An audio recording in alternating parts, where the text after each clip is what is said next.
其实有时候我都觉得我比他们爸爸更像爸爸。要够细心的爸爸才会注意到孩子的呼吸健康。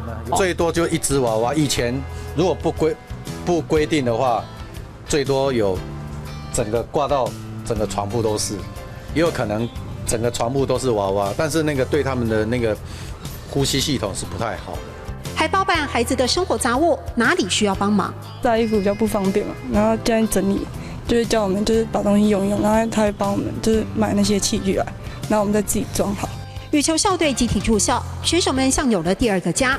羽球教练萧伯仁被称作萧爸爸，少不了也像父亲一样严厉。在这里，折棉被、生活作息，甚至饮食都要控管。一旦你出国比赛，很多事情你都要照料自己，因为有可能是经费不足，或者是可能你必须一个人出去单打独斗。那都是自己走过的艰辛路，也让萧伯仁深信，运动员的自主管理也是实力。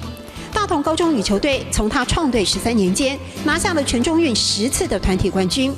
4月份全国青少年羽球代表队选拔，6人入选。年纪最小才国中部的宋树云，更被视为未来之星。我会 Q 嘛？唔會，困超好。教练问 ，boy Q 吗？会累吗？唔會，困超好。宽秋后习惯了就好。走过严格训练，往往会有回馈。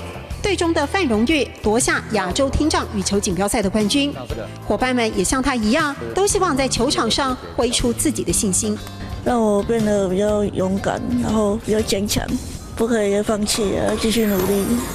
在食衣住行娱乐，透过集中式的管理，让这个球队更加有纪律。但萧教练同时也让孩子们培养了多方面的能力，以后这些就是他们自己能够带着走的能力了。一型裤，关秋后；一型裤，关秋后。